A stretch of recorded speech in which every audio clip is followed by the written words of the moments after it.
Assalamualaikum warahmatullahi wabarakatuh. Alhamdulillahilladzi hadana lihada wa ma kunna linahtadiya laula an hadanallah. Wa qad ja'at rusulu rabbina bil haqq. Alhamdulillahilladzi ja'alana muslimin. Allahumma tawaffana muslimin. La mubaddilin wa la mughayyirin bi rahmatika ya arhamar rahimin. Allahumma salli ala sayyidina Muhammadin al-fatihi li jami'il alamin wa syafi'il mudhibin wa qa'idil gurril muhajjalin wa ala alihi amhuril kamilin wa ashabihil hadin al-muhtadin ila yaumiddin. Pertama-tama marilah kita panjatkan puja syukur kehadirat Allah Subhanahu wa taala. Salawat salam semoga tercurah limpah ke baginda alam habibana wa nabiyana Muhammad sallallahu alaihi wasallam. Pada kesempatan ini kami Al-Fakir akan membacakan makalah atau fasal yang ke-44 yang berbunyi la tashab jahilan la yarda an nafsihi khairul laka min an tashaba amin aliman yarda an nafsihi, yang artinya dan sekiranya engkau bersahabat dengan orang bodoh yang tidak menurutkan hawa nafsunya, lebih baik dari bersahabat dengan orang yang berilmu yang menurutkan kepada hawa nafsunya. Hadirin rahimakumullah, nafsu itu adalah secara bahasa lugawiyan, an-nafsu lugawiyan lah aksar. Secara bahasa pengertian nafsu itu ada sangat banyak. Nafsu bisa diartikan ar-ruh, nafsu bisa diartikan adam, darah. Nafsu bisa diartikan al-jasad, jasad. Dan nafsu juga bisa diartikan al-hissiyah, panca indera. Berbagai macam secara bahasa menamakan nafs. Adapun nafsu secara ikhtilaf adalah sirrul insan idza salahat salaha batinuhu zahiruhu wa taubat hayatuhu. Rahasia yang ada dalam diri manusia, apabila nafsu itu baik, maka baik batinnya, baik pula zahirnya, dan baik pula hidupnya. Jadi dalam diri kita itu ada nafsu, ciri khas manusia. Ciri khas orang-orang manusia diberi oleh Allah Subhanahu wa taala nafsu dan akal. Makhluk Allah tidak, yang lainnya tidak diberi nafsu dan akal. Tapi manusia oleh Allah diberikan nafsu dan akal. Sehingga dengan akal tersebut kita bisa mengendalikan nafsu kita. Imam Busiri pernah mengatakan dalam suatu syair, kata Imam Busiri dalam syair burdahnya, wan nafsu qatikli in tuhmilhu sambat ala hubbir radha wa in tuknimhu yanfatimi. Nafsu itu seperti anak bayi, anak kecil. Kalau anak kecil itu kita biarkan netek di teteh ibunya, maka ketika dewasa pun dia tidak akan melepas kalau tidak disapi. Sehingga anak kecil supaya tidak menetek di teteh ibunya, maka anak kecil itu harus disapi. Maka ketika disapi, anak kecil tersebut sudah terbiasa tidak menetek di teteh ibunya. Itu begitu pun nafsu. Kalau kita biarkan nafsu, maka diri kita akan terbiasa diawasi oleh nafsu atau diikuti oleh hawa nafsu kita. Jadi kita harus putuskan, harus kendalikan nafsu kita. Ibaratkan Imam Busiri itu nafsu itu seperti tifl, bayi. Dalam arti bayi itu, coba lihat sifat-sifat bayi. Sifat bayi itu diantaranya, sifat bayi itu apabila dia punya masalah, apabila dia pengen makan pasti nangis, apabila pengen kencing pasti nangis, apabila dia pengen kegerahan pasti nangis. Jadi segala sesuatu itu dilawan dengan nangis. Itulah nafsu.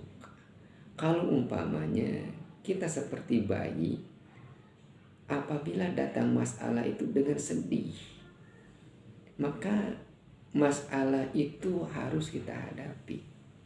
Bukan harus kita jauhi, bukan harus kita sedih. Maka masalah itu harus kita hadapi. Tidak ada masalah yang besar, karena Allah memberikan masalah ujian kepada kita sesuai dengan kondisi kita. Ketika kita menghadapi masalah tersebut, maka pasti ada jalan keluarnya. Fa inna ma'al usri yusra. Maka sungguhnya di dalam kesulitan itu ada kemudahan. Jadi kalau umpama sifat kita masih seperti bayi, ketika punya masalah harus tidak diselesaikan, diselesaikan dengan hanya menangis, dengan murang-maring, itu akhlak bayi, itu sifat bayi. Hilangkanlah dalam diri kita itu sifat seperti bayi. Ketika dapat masalah itu kita hadapi masalah itu. Masalah itu adalah ujian. Ketika kita dapat ujian, cobaan dan masalah dari Allah Subhanahu wa taala untuk meningkatkan derajat kita di hadapan Allah Subhanahu wa taala. Maka ketika kita mendapatkan masalah, maka kita harus hadapi masalah itu dengan cara yang pertama, kita harus sabar. Apa arti sabar itu? Sabar itu ketika dapat masalah itu jangan habsun nafs, harus bisa mengendalikan diri kita. Jangan keluar tarkus syakwa min alamil balwa. Tinggalkanlah keluh kesah dari sakitnya bala yang menimpa kita. Kita dapat bala dari Allah itu sangat sakit, tapi jangan keluh kesah dikeluarkan kepada seorang. Tapi ketika kita dapat musibah tengah malam, kita bermunajat kepada Allah. Nangisnya hanya di depan Allah, bukan di depan manusia. Itulah orang yang sabar. Jadi ketika dapat ujian, kita tahan hati kita, tahan lisan kita. Jangan sampai kita mengeluarkan keluh kesah. Walaupun hati kita itu sakit, tapi janganlah keluh kesah dikeluarkan dari mulut kita kepada orang lain, tapi keluh kesah itu di hadapan Allah Subhanahu wa taala. Ketika kita menghadapi masalah, inilah masalah harus kita tahan. Lalu setelah itu kita ridho. Ridho diuji oleh Allah Subhanahu wa taala. Segala sesuatu yang ada di alam ini adalah karena Allah Subhanahu wa taala. Apabila kita dapatkan masalah, ini adalah ujian dari Allah. Apakah kita sabar atau tidak akan ujian Allah Subhanahu wa taala? Karena itu kita ketika dapat masalah, kita terima masalah. Ya Allah, saya ridho akan takdirmu. Ya Allah, terima supaya saya bisa mengendalikan takdir saya, bisa menerima takdir dari Allah Subhanahu wa taala. Kalau tidak ridho orang tersebut, maka sesungguhnya dia tidak bertentangan dengan hadis Rasulullah sallallahu alaihi wasallam. Kata baginda, "Malam yarda bil qada'i, malam yashkur 'ala an-na'ma'i, wa lam yarda bil qada'i, wa lam yasbir 'ala al-bala'i, fal yakhuz min tahti samai fal yatrubban siwa'i." Kata baginda, barang siapa yang tidak ridho, tidak bersyukur karena nikmat dari Allah, tidak sabar daripada musibah, tidak ridho akan ketetapan Allah Subhanahu wa taala, fakhruz min tahtis samai. Kata baginda, Allah berfirman, keluarlah dari langit saya. Falyatub robban siwai, carilah Tuhan selain saya. Jadi ketika kita mendapat masalah, terima, itulah ujian dari Allah Subhanahu wa taala. Lalu setelah itu kita dapat masalah, harus muhasabah, introspeksi diri. Kenapa kita dapat masalah? Tidak mungkin sesuatu ada masalah kalau tidak ada asalnya. Tidak mungkin ada asap kalau tidak ada api. Pasti ada apinya. Kenapa ada masalah? Mungkin dari kesadaran kita, mungkin dari dosa kita. Lalu ila istighfar, muhasabatun nafsi. Tidak mungkin ada masalah kalau tidak kita berbuat kesalahan. Maka cepat-cepat kita bermunajat kepada Allah, cepat-cepat kita beristighfar, introspeksi, muhasabatun nafs. Setelah itu kita zikrullah, berzikir kepada Allah. Harus ingat kepada Allah. sesuatu masalah itu yang menurunkan Allah, maka kita kembalikan lagi dengan ingat kepada Allah. Semua dari Allah, kita kembalikan kepada Allah. Kalau sudah dikembalikan kepada Allah, maka Allah akan memberi jalannya. Karena masalah dari Allah, kita berikan lagi kepada Allah, nanti Allah kasih jalan keluarnya. Dengan cara apa? Yang selanjutnya tawakal, bertawakal. Ketika kita akan melaksanakan sesuatu dengan tawakal ala Allah, berusaha bismillahirrahmanirrahim, berusaha dengan giat, kita akan menyelesaikan masalah tersebut. Nanti Allah akan membuat jalan. Fa inna ma'al usri yusra. Beres masalah tersebut, lalu kita ikhlas dalam beramal. Tidak ada hadiah untuk tujuan dunia, tapi hadiah untuk tujuan akhirat. Itu yang pertama. Sifat bayi itu adalah ketika dapat masalah cukup dengan nangis. Manusia itu, orang dewasa itu bukan masalah itu bukan dengan sampai hadapi dengan sesuatu dengan semangat masalah tersebut. Yang kedua, sifat bayi itu apabila punya kesenangan, maka bayi itu suka tertawa. Coba bayi kita gelitik akan tertawa. Kalau dikasih mainan dia akan tertawa. Jadi intinya bayi itu ketika kita dikasih kesenangan, bayi itu akan ketawa, sumringah. Manusia yang sifatnya seperti bayi, ketika diberi kenikmatan dari Allah, dia lupa bersyukur, dia hanya tertawa, hanya bahagia saja, tidak pernah mengingat bahwa kebahagiaan itu dari Allah Subhanahu wa Ta'ala.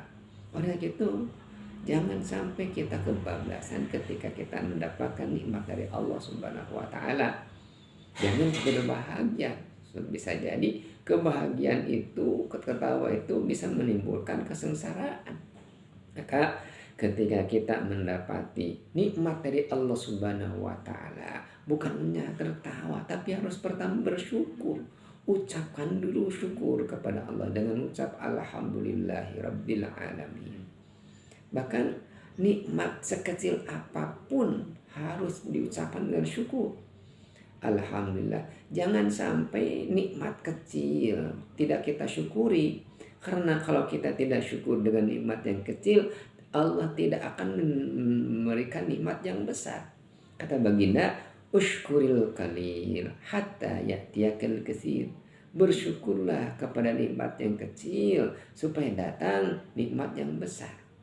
Jangan kita mengharapkan nikmat yang besar sementara kita tidak pernah bersyukur kepada nikmat yang kecil. Yang kecil dulu syukuri.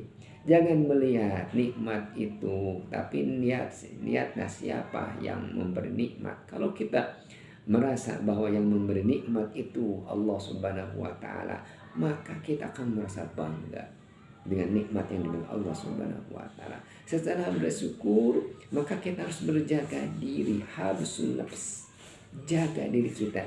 Ketika kita mendapatkan nikmat dari Allah, jangan sampai takabur, jangan sampai ujub, jangan sampai riya, jangan sampai sum'ah. Penyakit-penyakit itu, hati itu pasti akan datang.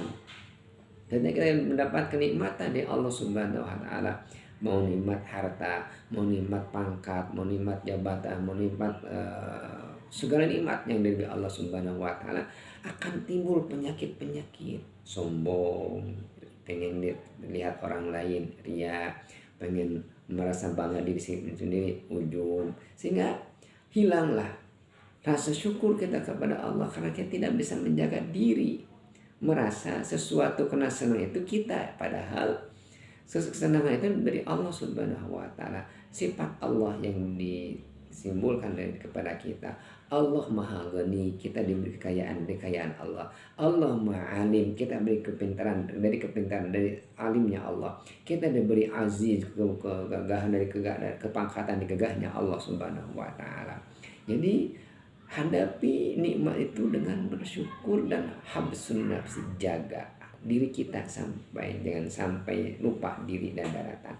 Yang selanjutnya at-tarahum, harus saling bisa berbagi, harus bisa saling menyayangi kepada sesama, menyayangi kepada saudara, menyayangi kepada orang tua. kita sayang dulu orang-orang yang dekat di dekat kita. Sayang dulu orang tua kita, sayang dulu saudara kita, dulu secara umum. Jangan sampai kita tuh menyayangi orang lain yang jauh daripada orang yang dekat. Harus perhatikan wa'ati dil qurba haqqahu. Allah berfirman wa'ati dil qurba, orang yang dekat dulu. Perhatikan kalau kita diberi kenikmatan, yang paling dahulu harus diperhatikan adalah saudara kita secara nasab. Kakak kita, adik kita, paman kita, terutama ibu kita harus kita perhatikan. Orang yang berdekat dulu, jangan dulu yang jauh. Kita kebanyakan kita itu memberikan sesuatu kenikmatan itu kepada yang jauh dulu, sehingga orang lain menjadi saudara dan saudara dan menjadi musuh. Jangan seperti itu. Baginda menyebutkan, Allah berfirman wa'ati dzil qurba, yang dekat dulu harus diperhatikan. Jadi ketika kita mendapat nikmat, perhatikan tarahum, saling mengasihi di antara kita.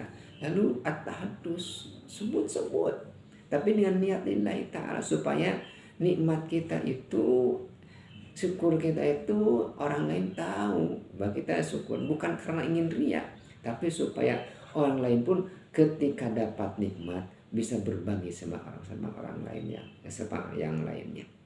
Itu yang kedua, sifat jangan hilangkanlah sifat bayi, yaitu ketika mendapat kesenangan hanya tertawa. Kalau orang yang hanya tertawa ketika mendapat kesenangan, itu sifat bayi masih ada dalam dirinya. Yang ketiga, sifat bayi itu suka membebani orang lain, tidak ada tanggung jawabnya. Ngumpul, orang tuanya yang membersihkannya, enak saja. Mau makan, dia memberatkan orang tuanya. Tidur, memberatkan orang tuanya. Bangun, memberatkan orang tuanya. Jadi mengotori orang tuanya, dihalangi kegiatan orang tuanya dengan bayi tersebut. Jadi intinya bayi itu adalah, bayi itu membebani orang tuanya, tidak ada tanggung jawab, bebas saja. Kalau umpamanya manusia tidak berani, masih membebani orang lain, itu masih sifat bayi ada. Kalau ada orang masih tidak bertanggung jawab dengan apa yang diberikan oleh Allah, itu masih bayi. Sifat bayi masih ada. Jadi sifat kita yang sudah dewasa, hilangkanlah sifat-sifat yang ada di bayi itu. Kita harus menjadi orang yang bermanfaat. Khairun nas anfa'uhum linnas. Orang yang terbaik itu orang yang bermanfaat kepada manusia yang lain. Kita harus punya tanggung jawab. Tanggung jawab itu kalau bahasa agama itu amanah. Harus punya amanah, tanggung jawab kepada diri kita pribadi, tanggung jawab kepada keluarga, kepada manusia, kepada dia amanah kepada diri pribadi. Bagaimana kita menjaga diri pribadi. Jangan sampai kita meminum minuman yang memabukkan.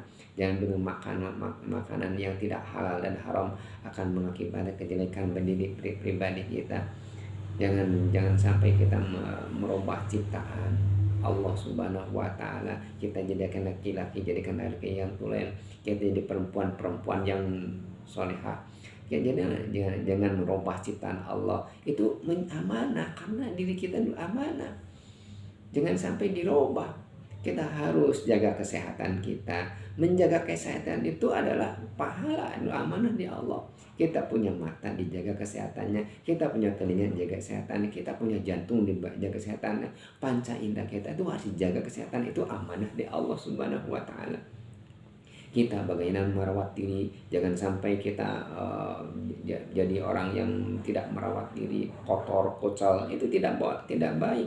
Rawat diri kita. Jangan sampai kita diri kita bau di depan orang lain. Jadi kan orang lain senang melihat kita itu harus berdandan. Kata Rasulullah SAW seperti itu, menyontohkan kepada kita supaya kita jangan menjadi orang yang tidak amanat kepada diri kita pribadi. Lalu amanat kepada keluarga, menjaga istri, harus dimuliakan istri kita, harus dijaga. Karena itu amanat yang diberikan Allah kepada kita, memberikan orang tuanya, kepada anak-anak itu amanat, kepada anak-anak, kepada orang tua, amanat kepada kita semuanya. Yang ketiga, amanat kita harus bertanggung jawab bersosial. Sosial itu amanat secara umum kemasyarakatan.